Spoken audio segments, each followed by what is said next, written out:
Watch this.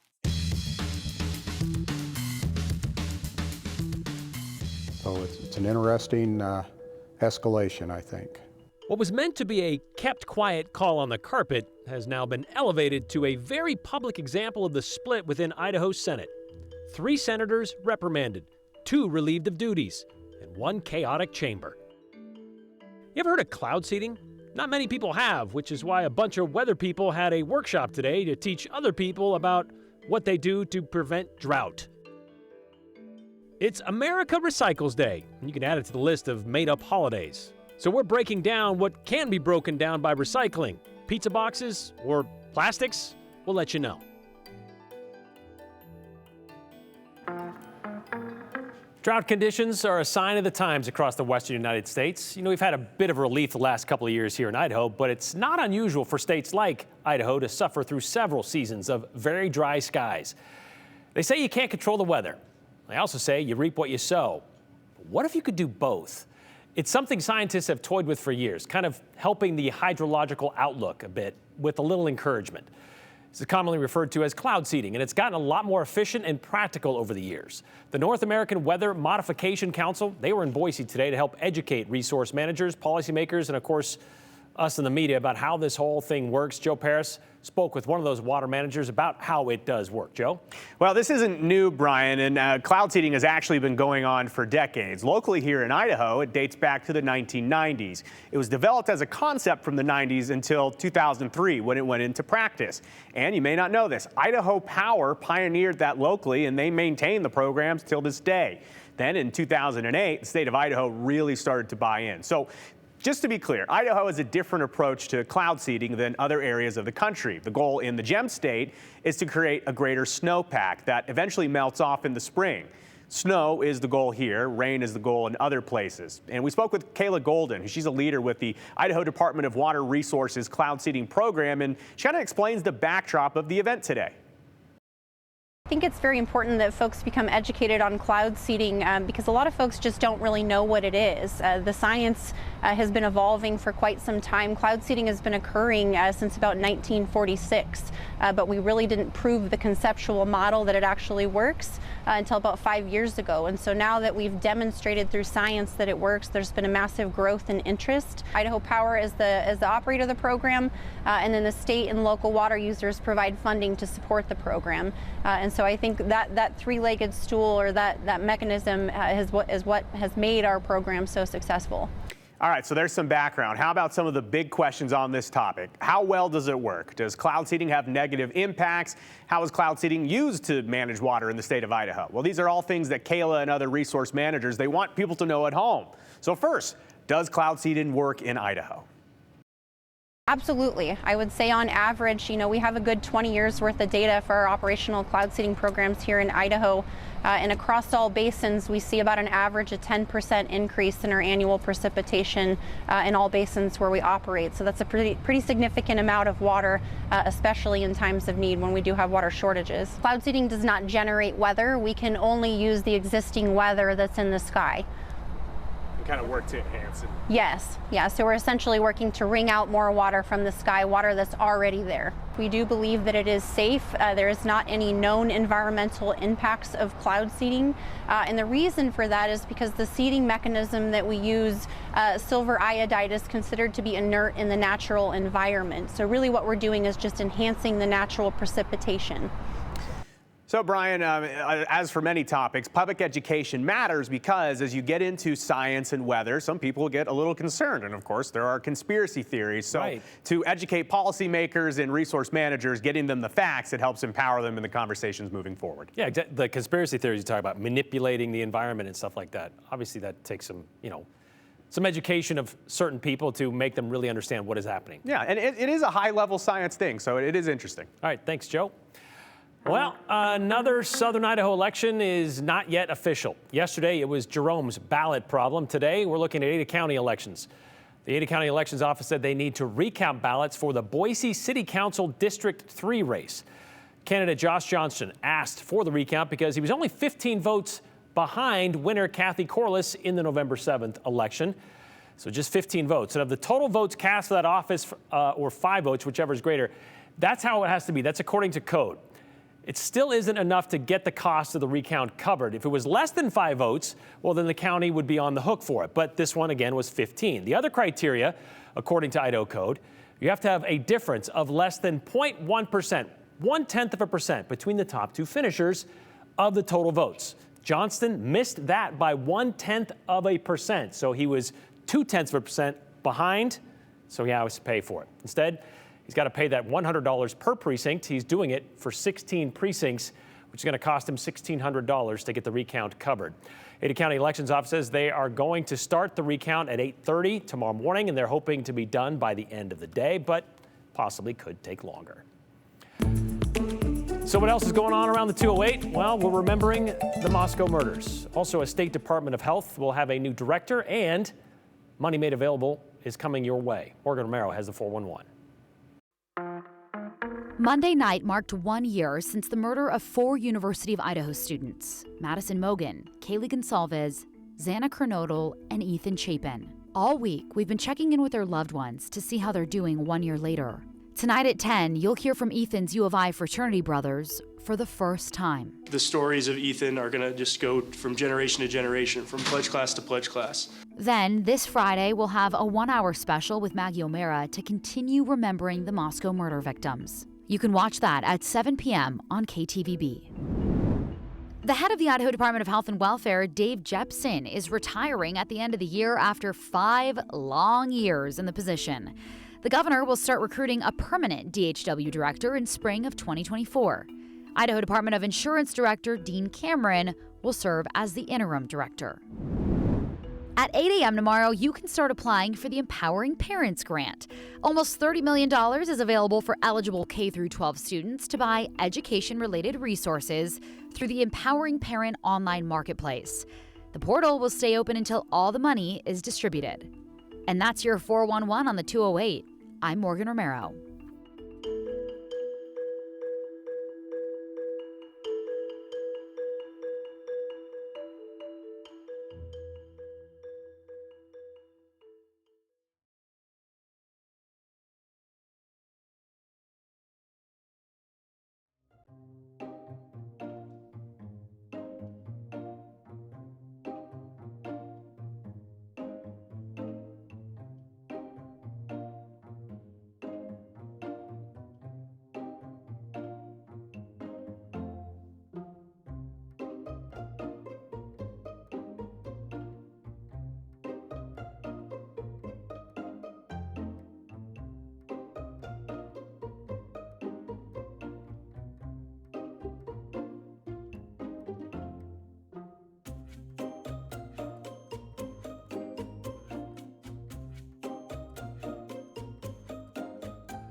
You know, there are times when we try to find out why a public official or somebody considered newsworthy, why they were fired from a job, or why they may have been put on a suspension or administrative leave.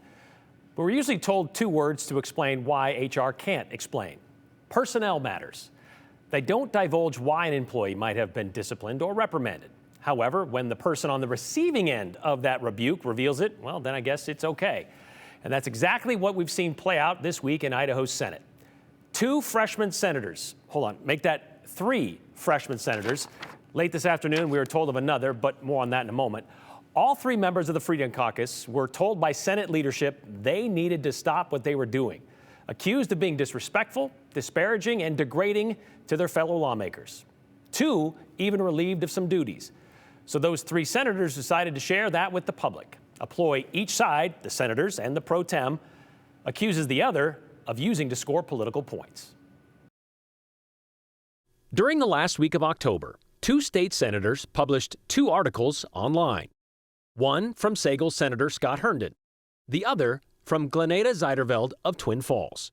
The latter, Zeiderveld's, centered around condemning the Idaho Association of Commerce and Industry's involvement in the policies coming out of the State House. She referred to the business lobby as Goliath, furthering the interest of global corporations and therefore a threat to our republic and state sovereignty. It included a slate of lawmakers endorsed by IACI and a picture of several Republicans who apparently carry their water.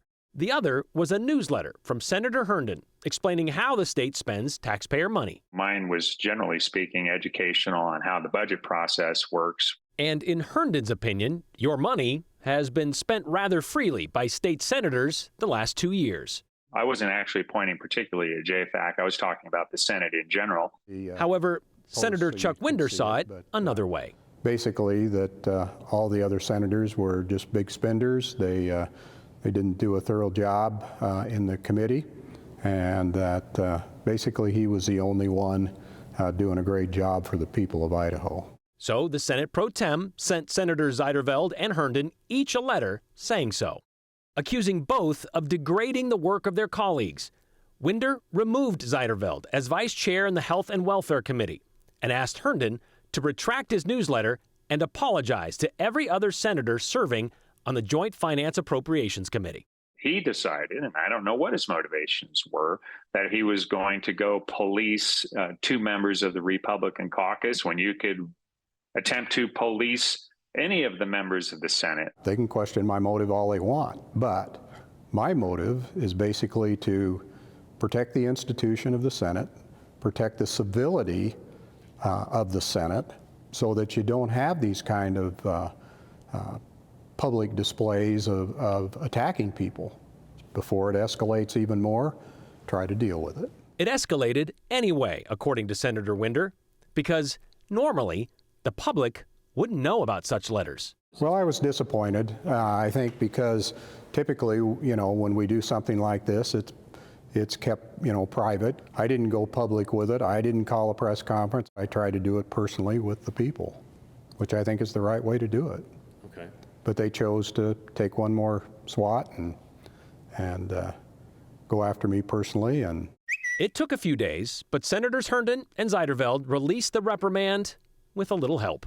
They obviously did it purposefully. They did it in coordination with the Idaho Freedom Foundation. And I think that this is all part of their strategy. I think we decided to take it public. We probably need to send a message to the Senate pro tem that we don't really want him attempting to regulate our speech in this way. They certainly have a freedom of speech right, but within the body, as a member of the body, they have to respect one another, and you debate the bills, you debate the policies, but you don't attack the people. Winder believes freedom of speech does not mean freedom from consequences. It's given them notice. But that doesn't mean those consequences will be accepted. Will you be retracting what you wrote? Absolutely not. And I told him that in the hall last Wednesday when I talked to him outside of the JFAC meeting room, and told him I didn't think an apology was going to be necessary for such a thing. At the very least, Winder hopes this will be taken as a teaching moment, but again, for us. Probably not. And again, I would argue that to do that, he could have simply called us aside in the hallway or called us by telephone. But also, we're not children, so we don't necessarily need to be taught. It's certain that we don't know everything in the world and that we're open to learning new things. But the role of a pro tem is not to be a parent over the other senators. He's always going to look at it in a negative way, I think. I think I am here to help. I think we are here to mentor people. And part of that is being respectful of one another. Okay, so late this afternoon, Senator Brian Lenny from Nampa received a similar letter from the Senate pro tem dated November 6th, like the other two, but this one must have gotten lost in the mail. Anyway, it accuses Senator Lenny of aggressively attacking, disparaging, and degrading fellow members of the Senate, Senate leadership, and members of the general public on countless occasions. Senator Winder went on to say Senator Lenny disrespected the decorum of the legislative process. So the Senate pro tem exercised his authority and relieved Senator Lenny of his vice chair duties on the Senate Commerce and Human Resources Committee. Senator Lenny course, posted it on social media. "What a shocker," he said. "He's booted me from my vice chair position, hurled an ethics violation threat at me, and scolded me like I'm some school kid. I haven't spoken to the guy in about 7 months, and now, just like that, poof, I'm public enemy number 3. Of course, the Idaho Freedom Caucus claims this is all being done as a vendetta by Senator Winder, but Winder told us these issues were brought to him by several other members of the Senate, and they asked him to deal with it. We tried to speak with Senator Zeiderveld about her letter, but we've yet to hear back.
All right, how about a quick little trip down memory lane? Do you remember this time of year 1 year ago, mid-November? We were smack dab in the middle of a very cold streak. We spent almost 2 weeks in Boise with high temperatures in the mid to upper 30s. On November 15th of last year, our high was 38. We woke up to a 22-degree low in the morning.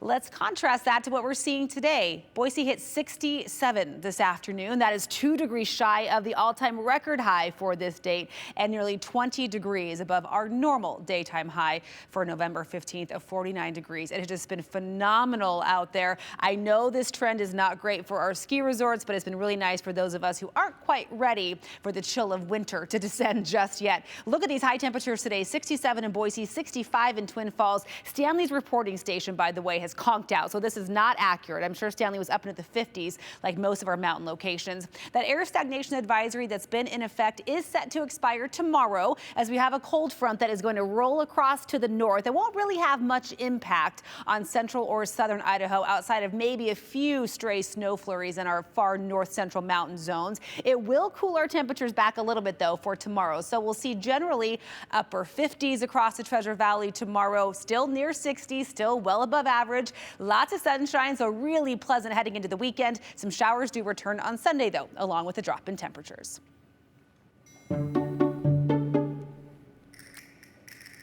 Well, if you've lost track of all the made-up days out there, we got another one for you. But this one has a little bit more noble motive. Besides the likes of National Hot Dog Day or Clean Out Your Refrigerator Day, the Environmental Protection Agency proclaims today America Recycles Day. It's more of an ask, though, than a celebration. EPA says 32% of recyclable materials are actually recycled, just 32%. They want that number to hit 50% by the year 2030. It can get complicated, though. Different kinds of bottles made from different kinds of plastics. And while most cardboard can be recycled, it's not always the case. So a bit confusing. Andrew Bartline tries to untangle all of it with the city of Boise as they sort through some garbage. Before the trash makes it out here, the city of Boise first wants to get it right. These really crinkly, Here, put those in your trash. Yeah. Peter McCullough manages the program. But if you get the basics, that's what we're asking from people. The basics. For aluminum and steel cans, obviously these are some of the best things to recycle and been recycled for a long time. Those definitely go in your recycling container here. But sometimes it might not seem so basic. And I would say, you know, plastics is definitely the most complicated part of recycling, and we always do say, when in doubt, throw it out. We'd rather you throw it out than wish cycle, which is wishing it could be recycled, put it in the recycling. Yeah. This Coke bottle right here, that big green one there. Yeah. Are these the same? Are these different? How do we know, and where do they go? They're a number one plastic. We can recycle number 1 and 2 plastics that are in the shape of a bottle or a jar. Is there like symbols you're looking for? Because we're not all experts like you. I see plastics, they all look the same. Most plastic bottles and jars will have a symbol on the bottom. It's just a triangle with chasing arrows, and then it has a number in the middle of it. There are some nuances to that. One of them being this, even though it's a number 1 plastic. You can kind of hear how crinkly that is, whereas like something like that, right, doesn't make any noise. What's the problem if I threw that in this blue bin? You have to pay to have people sort it out, right? And it just ends up as trash, right? So it's a waste of resources, basically. So the plastic bottles in these bins, what confidence do we have that we're doing good by recycling these bottles? Sure, yeah. The confidence is high. These will be recycled.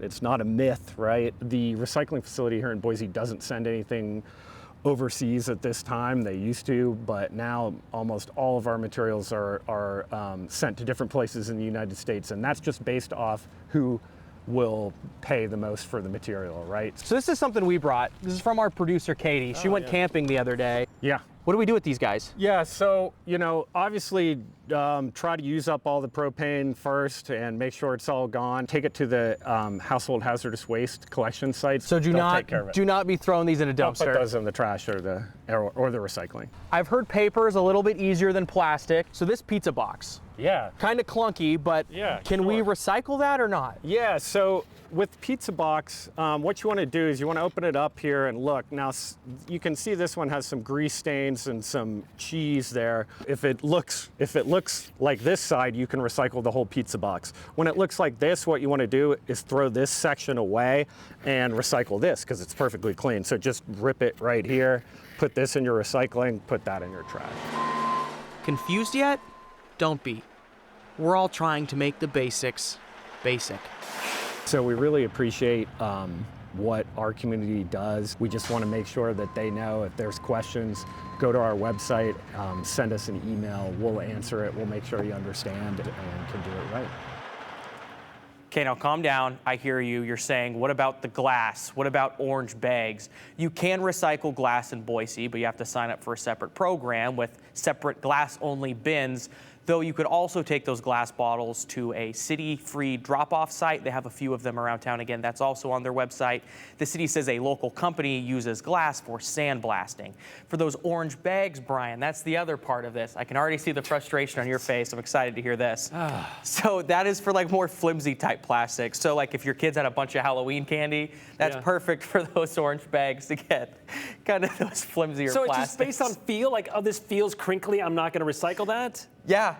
Even though it says it can be recycled. It's a number one. You should be able to recycle number ones. But when you get those like 48 things in bulk of water bottles, they're too crinkly. You need to be a stiffer water bottle. New crusade. We got to figure this out. It's all online if you need the details at the city. That doesn't make it any easier. We'll be right back.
All right, with regard to 3 senators being reprimanded by Senator Chuck Winder, the Senate pro tem, Larry wants to know who made Chuck Winder God of the GOP. The entire state needs to question all comments and decisions of Idaho's GOP. Well, he's not God of the GOP. He's just Senate pro tem, leader of the Senate, and he was voted on by members of the chamber. Finally, someone holding Freedom Foundation darlings accountable for their words and actions don't want to be treated like children, don't act like children. Thanks, Chuck Winder. The voters, they can bring decorum to the Idaho Senate, says Jack in Boise. That's a good point. That can happen. Cloud seeding. Humans have been manipulating the environment since the Industrial Revolution began. It's true. Acid rain. But he says we shouldn't continue to do that. Well, sometimes we need water. We'll see you tomorrow.